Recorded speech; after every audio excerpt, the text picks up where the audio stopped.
নমস্কাৰ আৰম্ভ কৰিছো দুপৰীয়াৰ বাতৰি ষ্টুডিঅত মই সিম্পি গগৈ প্ৰথমতে চাইলং আহক প্ৰধান বাতৰিসমূহ জম্মু কাশ্মীৰ বিধানসভা নিৰ্বাচনৰ বাবে তীব্ৰতৰ শাসক বিৰোধী প্ৰচাৰ অভিযান জ্যেষ্ঠ বিজেপি নেতা নৰেন্দ্ৰ মোদীৰ ব্যাপক প্ৰচাৰ কাৰ্যসূচী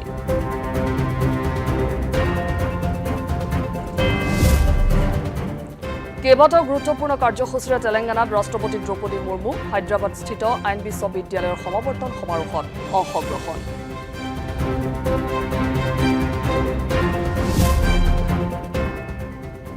অসম চৰকাৰে উচ্ছেদ কৰা কোনো ব্যক্তিক প্ৰদান নকৰে ক্ষতিপূৰণ উৰা বাতৰিত ভুল নাযাবলৈ আহ্বান মুখ্যমন্ত্ৰী ডক্টৰ হিমন্ত বিশ্ব শৰ্মাৰ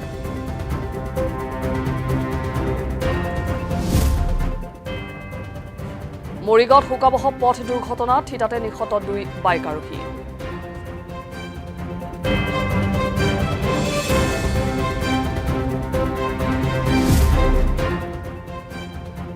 আৰু 17 বছৰ অনুৰ্ধ সাফ প্ৰতিযোগিতাৰ আজি দুখনকৈ ছেমিফাইনেল প্ৰথমখনত নেপালৰ বিৰুদ্ধে মুখামুখি ভাৰত দ্বিতীয়খনত পাকিস্তানৰ বিৰুদ্ধে অৱতীৰ্ণ হ'ব বাংলাদেশ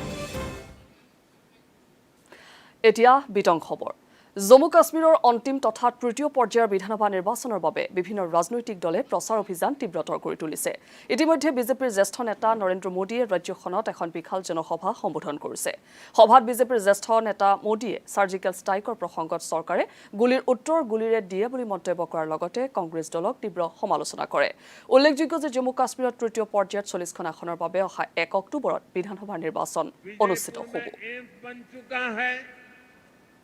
यहाँ स्टेट कैंसर इंस्टीट्यूट भी शुरू हो चुका है हड्डियों से जुड़ी बीमारी के इलाज के लिए इतना बड़ा और आधुनिक अस्पताल यहां बना है कठुआ में मेडिकल कॉलेज बनने से एक बहुत बड़े इलाके को सुविधा हुई है यहां बहुत सारे नर्सिंग कॉलेज भी बनाए गए हैं आने वाले समय में जम्मू के विकास के काम और तेज होने वाले हैं साथियों मैं यहां के व्यापारी कारोबारी समाज को हमारे नौजवानों से भी कहूंगा कि आने वाला समय आपके लिए भी अवसरों से भरा हुआ समय है हमारा प्रयास है कि जम्मू में ज्यादा से ज्यादा निवेश आए यहां नए कारखाने लगे ताकि नौजवानों को यहीं अपने अपने जिलों में ही रोजगार मिले দিনজোৰা কাৰ্যসূচীৰে তেলেংগানাত উপস্থিত হোৱা ৰাষ্ট্ৰপতি দ্ৰৌপদী মুৰ্মুক আজি বিমান বন্দৰত উষ্ম আদৰণি জনোৱা হয় ৰাষ্ট্ৰপতি মুৰ্মুৱে ৰাজ্যখনত কেইবাটাও গুৰুত্বপূৰ্ণ কাৰ্যসূচীত অংশগ্ৰহণ কৰিব ইতিমধ্যে ৰাষ্ট্ৰপতিগৰাকীয়ে হায়দৰাবাদস্থিত আইন বিশ্ববিদ্যালয়ৰ 21 সংখ্যক সমাৱৰ্তন সমাৰোহত অংশগ্ৰহণ কৰিছে ইয়াৰ পাছতে তেওঁ ৰাষ্ট্ৰপতি নিলায়মত কলা মহোৎসৱৰ উদ্বোধন কৰিব উল্লেখযোগ্য যে আজিৰে পৰা আৰম্ভ হ'বলগীয়া কলা মহোৎসৱত অসমকে ধৰি উত্তৰ পূৰ্বাঞ্চলৰ প্ৰতিখন ৰাজ্যৰ কলা সংস্কৃতি কাৰুশিল্প আৰু ৰন্ধন বৈচিত্ৰ্য প্ৰদৰ্শন কৰা হ'ব aspirations, democratic traditions and practices of ancient India were highlighted by Dr. B.R. Ambedkar in his concluding speech at the Constituent Assembly. The system for administration of justice reflects the prevailing social and cultural environment of a society. Nearly 300 years ago, the ambassador from Macedonia in the court of Chandragupta Maurya, Megasthenes describes Indians as remarkably law-abiding people. Chandragupta Maurya's minister Chanakya in the celebrated work Arthashastra had advised that a bench of 3 magistrates be set up for every 10 villages with higher courts in districts and provinces. A bench of judges was preferred to individual judges. Arthashastra enumerates the high standards set for the officers responsible for administration of justice. It also suggests that no private meetings should be allowed between judges and litigants until cases were settled. Impartial administration of justice was given utmost importance. A rich corpus of legal literature was developed in different parts of ancient India. One of the most important legal references, the Apastamba Sutra, is said to have been written in this very Deccan region. Dear students, I have shared these historical details with you to remind you of the high legal traditions of our country. উত্তৰ পূৰ্বাঞ্চলত শেহতীয়াকৈ উন্নয়নৰ দিশত গুৰুত্বপূৰ্ণ পৰিৱৰ্তনৰ সূচনা হৈছে। উত্তৰ পূবৰ অৰ্থনৈতিক বিকাশৰ বাবে ৰেল লাইন, স্থলপথ আৰু বিমান সংযোগ অধিক উন্নত আৰু সুচল হোৱাৰ থল আছে। মিজোৰামত অনুষ্ঠিত কমনৱেলথ সংসদীয় সংস্থাৰ বাৰ্ষিক সন্মিলনত অংশগ্ৰহণ কৰি শুকুৰবাৰে লোকসভাৰ অধ্যক্ষ ওম বিৰলাই এনেদৰে কয়। উল্লেখযোগ্য যে দুদিনীয়াকৈ আয়োজিত এই সন্মিলনৰ আজি সামৰণি পৰিব।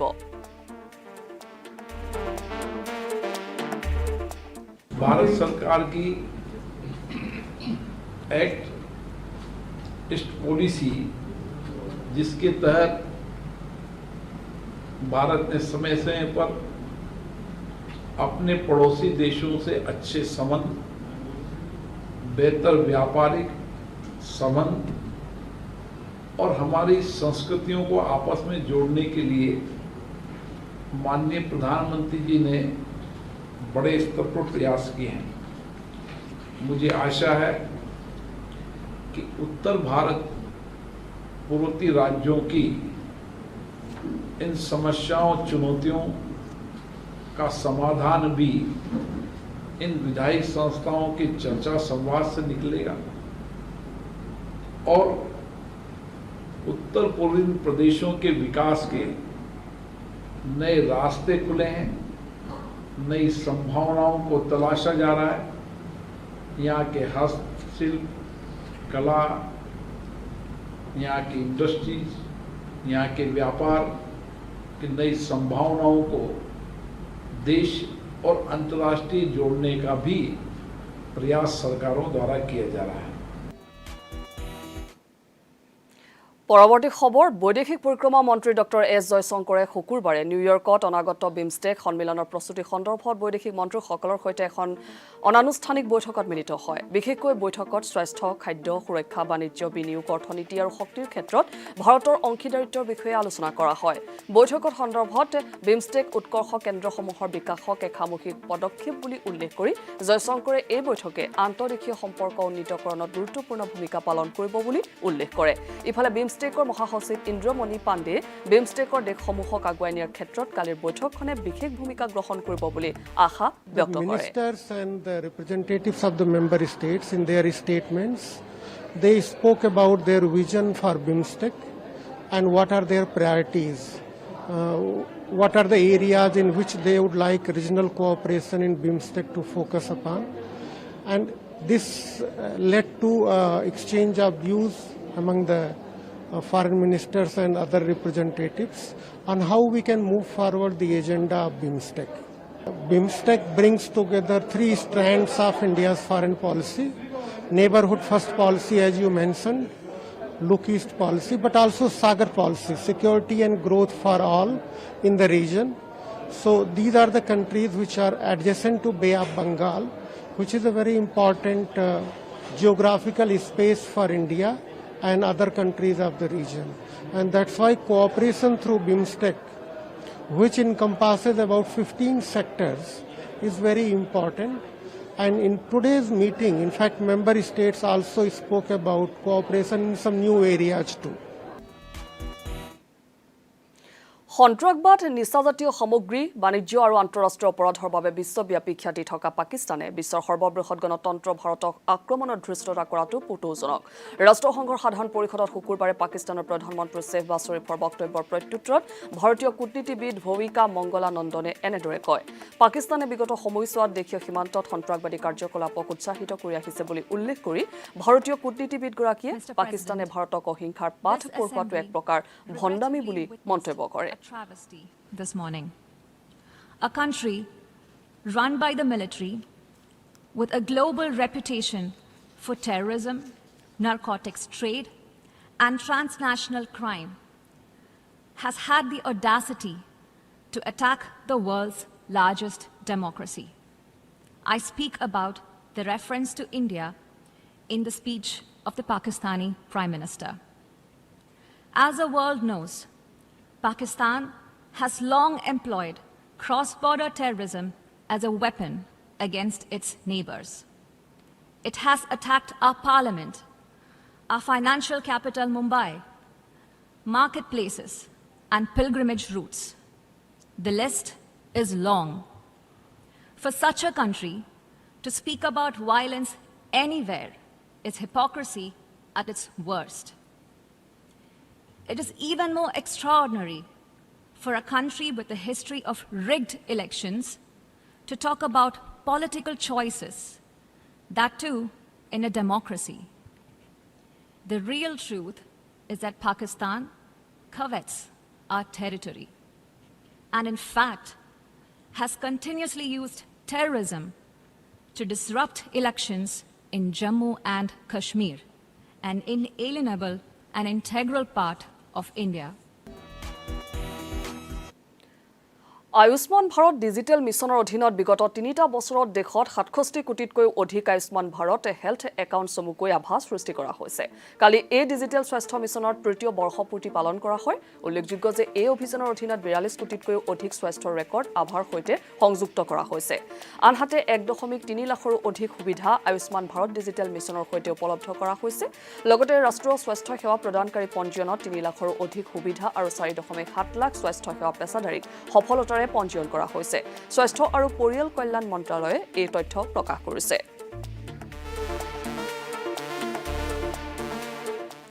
ভাৰতীয় ৰেলৱে শেহতীয়াকৈ দুৰ্গা পূজা, দেৱালী আৰু ছট পূজা উপলক্ষে অহা ১ অক্টোবৰৰ পৰা ৩০ নৱেম্বৰলৈ ৬,০০০ বিশেষ ৰেল চলোৱাৰ সিদ্ধান্ত গ্ৰহণ কৰিছে। উল্লেখযোগ্য যে বিগত বছৰত ৪,৪২৯খন বিশেষ ৰেলৰ ব্যৱস্থা কৰা হৈছিল। বিশেষ ৰেলৰ উপৰিও ১০৮খন অতিৰিক্ত সাধাৰণ ডবাৰো সংযোজন কৰা হৈছে। উৎসৱৰ প্ৰতি লক্ষ্য ৰাখি মুঠ ১২,৫০০খন ডবাত অনুমোদন জনোৱা হৈছে।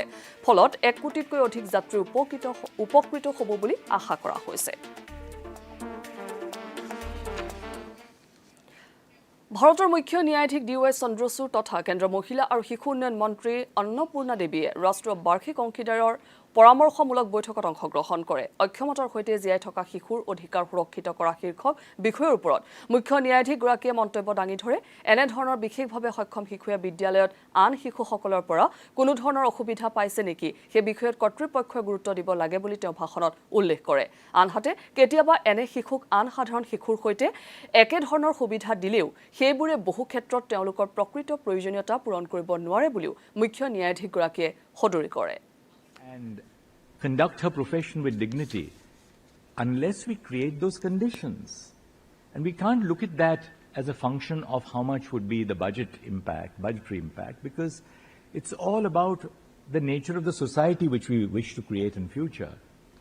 Do we truly aspire to have an integrated, inclusive society? And if we do, I think there is so much that our society has to do and learn in terms of the aspirations of those who suffer from conditions of disability. And the last thing, then I'll briefly make my formal presentation. Yesterday in our court we had someone on a wheelchair, and she was really assisting the court in a very important aspect of disability rights. And after the arguments were over and she was about to leave the court, I asked her, "Ma'am, what was your experience about navigating the space of the Supreme Court before you came into the court?"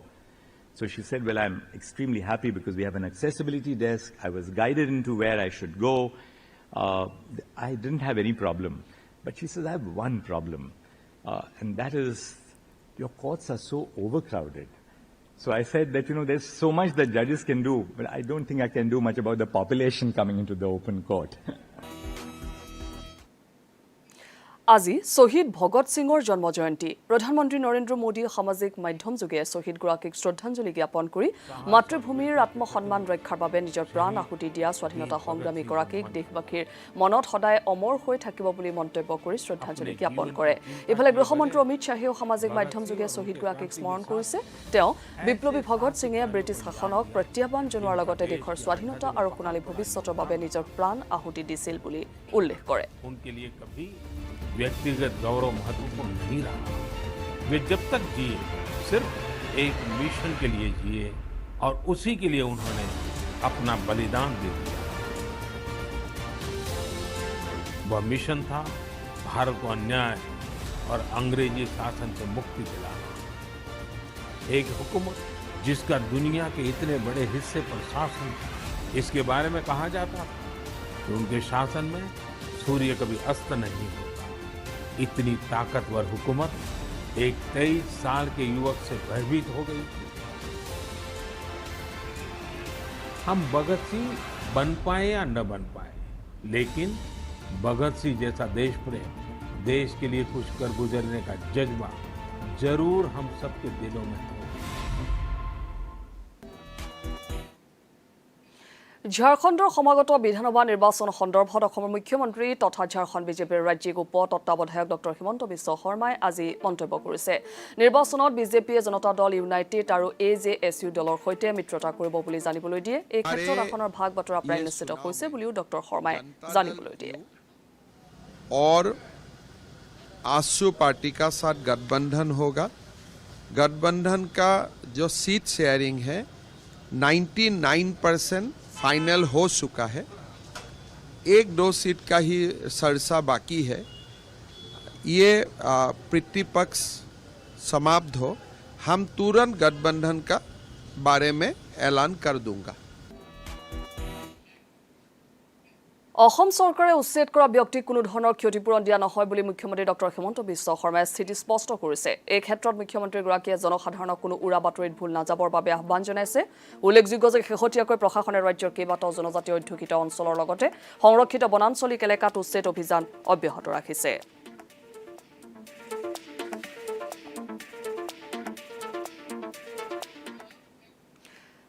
ইফালে বাংলাদেশৰ অসম সীমান্তৰ সুৰক্ষাৰ বাবে অসম আৰক্ষীয়ে তৎপৰতাৰে কাৰ্যপন্থা অব্যাহত ৰাখিছে শুকুৰবাৰে নিশা অসম আৰক্ষীয়ে অসমত প্ৰৱেশ কৰিবলৈ চেষ্টা কৰা 8 গৰাকী শিশুৰ লগতে 9 গৰাকী বাংলাদেশী অনুপ্ৰৱেশকাৰীকো ভটাই পঠিয়ায় লোকেগৰাকী হৈছে হাৰুল্লামিন উমাই খুনসুম মোহাম্মদ ইছমাইল সানসিদা বেগম ৰফিয়া বেগম ফাতিমা খাতুন মজুৰ ৰহমান হাবিউল্লাহ আৰু সবিকা বেগম মুখ্যমন্ত্ৰী ডক্টৰ হিমন্ত বিশ্ব শৰ্মাই সামাজিক মাধ্যম যোগে এই কথা সদৰি কৰে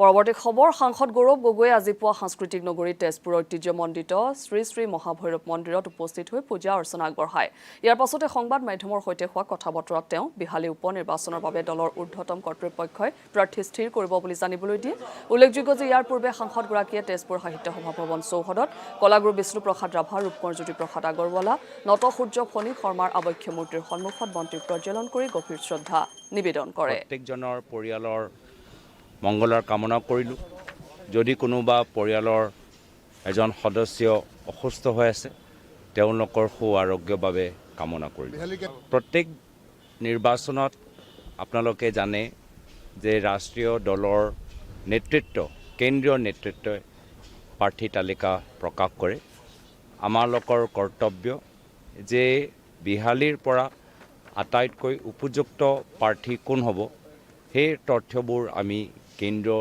নেতৃত্বৰ ওচৰত লৈ যাব লাগে আৰু যাৰ ফলত তেওঁলোকে সেই তথ্য ভিত্তিত এটা উচিত সিদ্ধান্ত ল'বগৈ মৰিগাঁও জিলাৰ জাগিৰোডৰ চিনিমাৰীত আজি পুৱতি নিশা জাগিৰোড মৰিগাঁও সংযোগী পথত সংঘটিত হোৱা এক ভোকাবহ পথ দুৰ্ঘটনাত দুজন বাইক আৰোহী থিতাতে নিহত হয় নিহত লোক দুজন মৰিগাঁও জিলাৰ উদাসীনবৰী গাঁৱৰ হেমন্ত দাস আৰু ৰঞ্জন বৰদলৈ বুলি জানিব পৰা গৈছে ঘটনা অনুসৰি দুয়োজনে মটৰ চাইকেলেৰে নিশা ঘৰলৈ গৈ থকা অৱস্থাত বিপৰীত দিশৰ পৰা ভুল দিশেৰে অহা এখন যাত্ৰীবাহী মেজিকে খুন্দা মাৰে অৱশ্যে এই মুহূৰ্তলৈকে আৰক্ষীয়ে মেজিকখনৰ সবিশেষ উদ্ধাৰ কৰিব পৰা নাই ফালৰ পৰা আহি আছিল মেজিক এখন আৰু এই মটৰচাইকেলখন আপোনাৰ জাগিৰোড ফালৰ পৰা ভগতগাঁও অভিমুখে গৈ আছিলে গৈ থাকোঁতে হঠাৎ মেজিকখন ঘূৰাওঁতেই মানে এইখনে মাৰি দিলে মানে তেল ভৰাবলৈ মানে ঘূৰাইছিলে তেনেকাতে হ'ল আৰু ডেড বডিটো নখোলা MGM হস্পিটেলত লৈ যোৱা হৈছিল MGM হস্পিটেলত লৈ যোৱাৰ পিছত তেতিয়া তেহেঁতক গাৰ্জেনক খবৰ দিয়া হ'ল শিৱসাগৰৰ জয়সাগৰৰ সপোন নগৰত ৰাজেন্দ্ৰ ঠাকুৰ নামৰ এজন ব্যক্তিৰ বিৰুদ্ধে এগৰাকী নাবালিকাক যৌন নিৰ্যাতন চলোৱাৰ অভিযোগ উত্থাপিত হৈছে জয়সাগৰ আৰক্ষীয়ে কালি নিশা ৰাজেন্দ্ৰ ঠাকুৰক গ্ৰেপ্তাৰ কৰে আনহাতে আৰক্ষীৰ জেৰাত যৌন নিৰ্যাতন চলোৱাৰ কথা ৰাজেন্দ্ৰ ঠাকুৰে স্বীকাৰ কৰিছে উল্লেখযোগ্য যে 25 ছেপ্টেম্বৰত ঘটনাটো সংঘটিত হৈছিল যদিও কালিহে পোহৰলৈ আহে তাৰ পাছতে স্থানীয় একাংশ লোকে অভিযুক্ত ঠাকুৰক কৰায়ত্ব কৰি আৰক্ষীক সমজাই দিয়ে ইফালে আৰক্ষীয়ে ৰাজেন্দ্ৰ ঠাকুৰৰ লগত থকা গজেন্দ্ৰ ৰাজকো আটক কৰিছে নিৰ্যাতনৰ ভিডিঅ' কৰা বিপিন কুমাৰ নামৰ আন এক অভিযুক্ত বৰ্তমানে পলাতক অৱস্থাত গজেন্দ্ৰ ঠাকুৰ আৰু বিপিন ঠাকুৰে যৌন নিৰ্যাতন চলাইছে ইতিমধ্যে আৰক্ষীয়ে দুজনক গ্ৰেপ্তাৰ কৰিছে আৰু বিপিন ঠাকুৰ পলাতক আচৰিত বিষয় এই ঘটনাটো কিশোৰীগৰাকী পিতৃ জড়িত বুলি পইচা 500 টকাৰ বিনিময়ত তেওঁ নিজৰ কিশোৰীগৰাকীক মানে তেওঁলোকৰ লগত গতা দিয়া বুলি আমি খবৰ পাইছোঁ সেয়ে এই ঘটনাটোত মাতৃ ইতিমধ্যে এজাহাৰ দাখিল কৰিছে সেইকাৰণে পিতৃকো আইনৰ আওতাত আনিবলৈ আমি অনুৰোধ জনালোঁ যদি পিতৃক আইনৰ আওতাত নহয় তেতিয়া আমি ইতিমধ্যে আমি সিদ্ধান্ত লৈছোঁ CWC DCPOক আমি স্মাৰকপত্ৰ প্ৰেৰণ কৰিম যেতিয়ালৈকে পিতৃ গ্ৰেপ্তাৰ নকৰে যেন ছোৱালীজনী চাইল্ড হোমত ৰখাৰ ব্যৱস্থা কৰে আৰু কাউন্সেলিঙৰ ব্যৱস্থা কৰে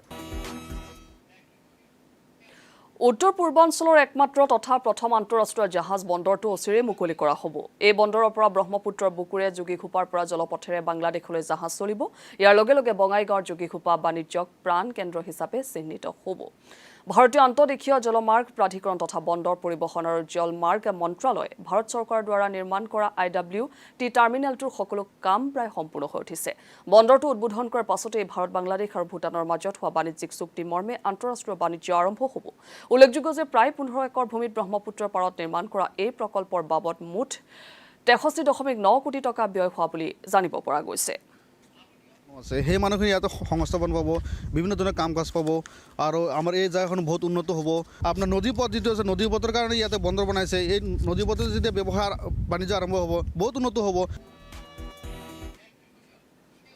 সমাগত দুৰ্গোৎসৱক লৈ ৰাজ্যৰ মৃৎশিল্পীসকল ব্যস্ত হৈ পৰিছে উত্তৰ অসমৰ এখন অন্যতম শক্তিপীঠ গহপুৰৰ শ্ৰী শ্ৰী মা কল্যাণী দেৱালয়ত চলিছে পূজাৰ প্ৰস্তুতি এইবাৰ দুৰ্গোৎসৱৰ বাবে দেৱালয়খনত দুটা মহ আৰু শতাধিক ছাগলী হাঁহ পাৰ বলি দিয়া হ'ব ইফালে দেৱালয়খন নতুনকৈ ৰং তুলিকাৰে সজাই তোলা হৈছে দুৰ্গা পূজা ভাগ আহি আছে আমাৰ আৰু আমি এতিয়া বৰ্তমান সেই মন্দিৰভাগ ৰং বিয়ঙৰে গৈ আটক ধুনীয়াকৈ আমি সজাই তুলিছোঁ ৰাস্তা পদূলিৰ পৰা ধৰি সম্পূৰ্ণ আমাৰ সজাই বনাই থকা গৈছে আৰু আগন্তুক দুৰ্গা পূজাৰ ৰাইজৰ সহায় সহযোগৰ থ্ৰুৱেদি এইবাৰ দুৰ্গা পূজা ভাগ আৰু যাত্ৰী ভক্তসকলৰ প্ৰাণ বেছি হ'ব বুলি আমি আশা কৰিছোঁ কণ্ঠত তেওঁৰ সৰস্বতী বিৰাজমান প্ৰতিটো দশকৰ শ্ৰোতাৰ তেওঁ বুকুৰ আপোন কোকিল কণ্ঠী গায়িকা লতা মংগেশকাৰৰ আজি 95 সংখ্যক জন্মবাৰ্ষিকী চিৰসেউজ এগৰাকী শিল্পীৰ সন্দৰ্ভত চাওক আজিৰ প্ৰতিবেদন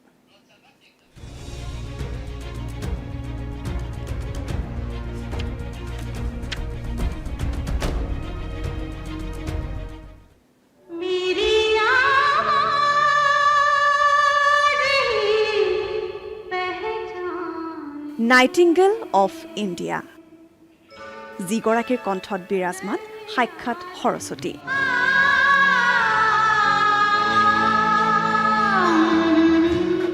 যিগৰাকীৰ কণ্ঠত প্ৰাণ পাই উঠে প্ৰতিটো ভাষাৰ প্ৰতিটো গীত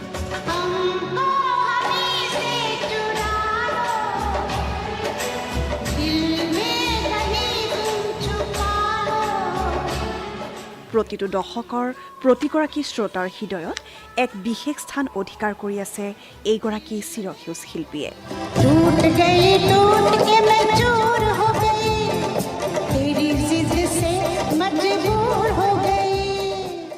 সকলোৰে মৰমৰ লতা দিদি 1929 চনৰ আজিৰ দিনটোতেই এইগৰাকী শিল্পীৰ জন্ম হৈছিল মধ্যপ্ৰদেশৰ ইন্দোৰত 70 বছৰীয়া দীঘলীয়া পৰিক্ৰমাত 36টাতকৈ অধিক ভাৰতীয় ভাষাত আৰু কেইবাটাও বিদেশী ভাষাত 25,000ৰো অধিক গীতত কণ্ঠনি কৰাইছে লতা মংগেশকাৰে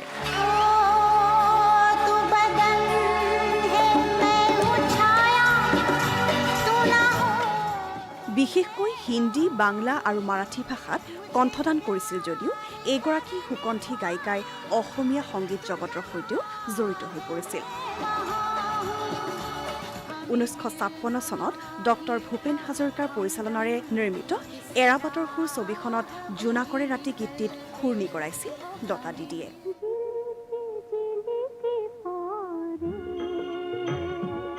ইয়াৰ উপৰিও গোদাবৰী নৈৰে পাৰৰে পৰা ৰ'দ পোৱাবৰ কাৰণে, কঁপি উঠে কিয় তাজমহল ইত্যাদি গীতৰ জৰিয়তেও লতা মংগেশকাৰ হৈ পৰিছিল অসমীয়া শ্ৰোতাৰ হৃদয়ৰ আপোন।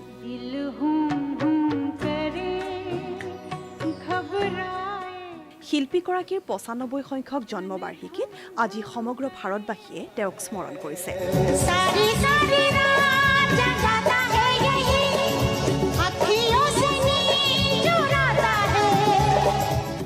ব্যতিক্ৰম নহয় দেশৰ প্ৰধানমন্ত্ৰী নৰেন্দ্ৰ মোদী। সামাজিক মাধ্যম যোগে দেশৰ প্ৰধানমন্ত্ৰীগৰাকীয়ে সোঁৱৰণ কৰে মেলোডি কুইনগৰাকীক। 40ৰ দশকেই হওক অথবা একবিংশ শতিকা, নবীনেই হওক অথবা প্ৰবীণ, কাশ্মীৰৰ পৰা কন্যাকুমাৰীলৈ প্ৰতিগৰাকী শ্ৰোতাৰ যেন হৃদয় আপোন লতা মংগেশকাৰ।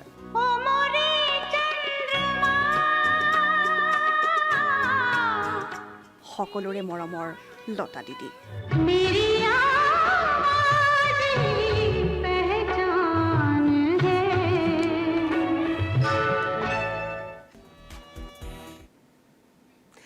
এপেণ্ডিচাইটিছ ৰোগ মানে কি? কিয় হয় এই ৰোগ? এই ৰোগৰ লক্ষণসমূহ কি কি আৰু কিদৰে চিনাক্ত কৰিব পাৰি এই ৰোগ? কিদৰে কৰা হয় ৰোগৰ চিকিৎসা? এই সন্দৰ্ভত সবিশেষ জনাব শল্য চিকিৎসক ডাক্তৰ পংকজ ভট্টাচাৰ্যই। বেমাৰ বিষয়ে দুআষাৰ ক'বলৈ ওলাইছোঁ, যিটো আমাৰ খুব কমনলি পাই থকা এটা ৰোগ। পেচেণ্টে, ৰোগীসকলে সোঁফালে তলপেটৰ চুকত এটা বিষ অনুভৱ কৰে আৰু সেই বিষটো আমি পৰীক্ষা কৰি পেলাই চোৱা যায়। আল্ট্ৰাচাউণ্ড টেষ্ট এটা আছে, আল্ট্ৰাচাউণ্ড টেষ্ট কৰিলে সেই বেমাৰটো ধৰা পৰে। এটা আছে আল্ট্ৰাচাউণ্ড টেষ্ট আৰু এটা আছে বেৰিয়াম মিল্ক ফল' থ্ৰু। সেই দুটাৰ জৰিয়তে আমি এপেণ্ডিচাইটিছ বেমাৰটো ধৰা পেলাব পাৰোঁ। এতিয়া এপেণ্ডিচাইটিছ বেমাৰটো হয় কিয়? সেইটো খাদ্যাভ্যাসৰ লগতে জড়িত থাকে। জ্বলাজাতীয় বস্তু, স্পাইচি বস্তু, মছলাজাতীয় বস্তু যদি খোৱা হয় সেইবিলাকৰ পৰা সৃষ্টি হ'ব পাৰে, ইনফেকশ্যনৰ কাৰণে সৃষ্টি হ'ব পাৰে। আৰু যিবিলাকৰ কষ্ঠকাঠিন্য হয়, কনষ্টিপেশ্যন হয়, এনেকুৱা কনষ্টিপেটেড পেচেণ্টবিলাকৰ ক্ষেত্ৰতো এপেণ্ডিচাইটিছ বেমাৰটো হ'ব পাৰে।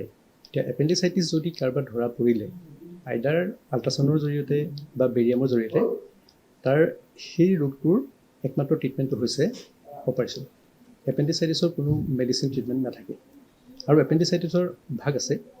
এটা এপেণ্ডিচাইটিছত যিটো ৰিকাৰেণ্ট এপেণ্ডিচাইটিছ বুলি কোৱা হয়, ৰিকাৰেণ্ট এপেণ্ডিচাইটিছ সেইটোত সাময়িকভাৱে মাজে মাজে বিষ অনুভৱ এটা কৰি থাকে আৰু মাজে মাজে হয়তো সেই বিষ নাথাকিব পাৰে।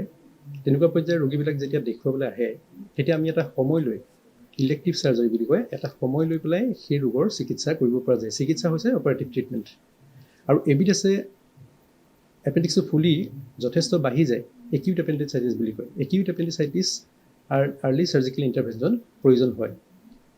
গতিকে আমি যিবিলাক পেচেণ্ট একিউট কণ্ডিশ্যনত আমাৰ ওচৰত প্ৰেজেণ্ট কৰে, আমি খুব সোনকালে অপাৰেশ্যনৰ কথা কওঁ। সেই সময়ত বহুতে এইটো এটা সংশয় কৰে, অপাৰেশ্যন নকৰাকৈ হ'ব নেকি, দৰৱৰ জৰিয়তে হ'ব নেকি? কিন্তু সেইটো উচিত নহয়। চিকিৎসকৰ পৰামৰ্শটো তেওঁলোকে মনা উচিত, কাৰণ একিউট এপেণ্ডিচাইটিছত যদি আৰ্লি চাৰ্জিকেল ইণ্টাৰভেনশ্যন কৰা নহয়, তেতিয়াহ'লে সেই এপেণ্ডিক্সটো কেতিয়াবা ৰাপচাৰ হ'ব পাৰে, অৰ্থাৎ সেইটো ফাটি যায়, যিটো কমন ভাষাত বাৰ্ষ্ট হোৱা বুলি কয়। ফাটি যাব পাৰে বা কেতিয়াবা গোটা হৈ যায়। গোটা হ'লেও বা ফাটি গ'লেও দুয়োটাই পেচেণ্টৰ কাৰণে, ৰোগীৰ কাৰণে অসুবিধাজনক অসুবিধাৰ সৃষ্টি কৰে। আৰু সেই কথাৰ কাৰণে আমি সদায় পেচেণ্টক এইটো উপদেশ দিওঁ যে এপেণ্ডিচাইটিছৰ প্ৰব্লেম হ'লে চাৰ্জিকেল ট্ৰিটমেণ্টেই ফ'ল' কৰিব লাগে। তাৰে যেনিবা দুইটা ভিতৰতে এটাত অলপ হাতত সময় পোৱা যায়, যিটো ৰিকাৰেণ্ট এপেণ্ডিচাইটিছ, তাত হাতত অলপ সময় পোৱা যায়, যিটো প্লেন কৰি কৰিব পৰা যায়। আৰু একিউট এপেণ্ডিচাইটিছত কোনো তেনেকুৱা সময়ৰ কথা নাথাকে। যিমান সোনকালে কৰিব পাৰে সিমানে পেচেণ্টৰ কাৰণে ভাল। এই দুইটাতে কোনো মেডিচিনৰ ট্ৰিটমেণ্টৰ কোনো প্ৰয়োজন নহয়।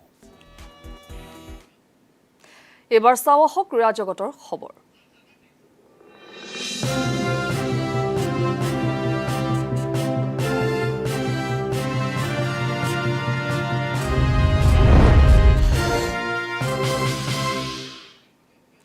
ভূটানৰ চাংলি মিঠাং ষ্টেডিয়ামত আজি 17 বছৰ অনূৰ্ধ্ব সাফ প্ৰতিযোগিতাৰ দুখনকৈ ছেমিফাইনেল অনুষ্ঠিত হ'ব প্ৰথমখন ছেমিফাইনেলত ভাৰত নেপালৰ বিৰুদ্ধে মুখামুখি হৈছে আনহাতে দ্বিতীয়খন ছেমিফাইনেলত পাকিস্তান বাংলাদেশৰ বিৰুদ্ধে অৱতীৰ্ণ হ'ব সন্ধিয়া 5:30 মিনিটত দ্বিতীয়খন ছেমিফাইনেলৰ মেচ অনুষ্ঠিত হ'ব শেষ কৰাৰ পূৰ্বে প্ৰধান বাতৰিসমূহ আকৌ এবাৰ জম্মু কাশ্মীৰ বিধানসভা নিৰ্বাচনৰ বাবে তীব্ৰতৰ শাসক বিৰোধী প্ৰচাৰ অভিযান জ্যেষ্ঠ বিজেপি নেতা নৰেন্দ্ৰ মোদীৰ ব্যাপক প্ৰচাৰ কাৰ্যসূচী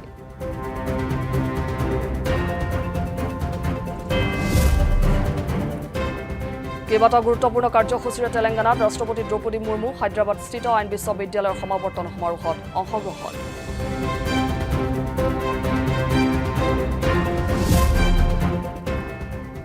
অসম চৰকাৰে উচ্ছেদ কৰা কোনো ব্যক্তিক প্ৰদান নকৰে ক্ষতিপূৰণ উৰা বাতৰিত ভুল নাযাবৰ বাবে আহ্বান মুখ্যমন্ত্ৰী ডক্টৰ হিমন্ত বিশ্ব শৰ্মাৰ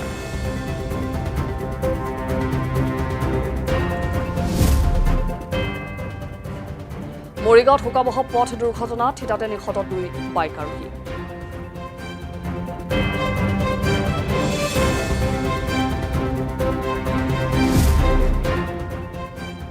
আৰু 17 বছৰ অনূৰ্ধ্ব সাফ প্ৰতিযোগিতাৰ আজি দুখনকৈ ছেমিফাইনেল প্ৰথমখনত নেপালৰ বিৰুদ্ধে মুখামুখি ভাৰত দ্বিতীয়খনত পাকিস্তানৰ বিৰুদ্ধে অৱতীৰ্ণ হ'ব বাংলাদেশ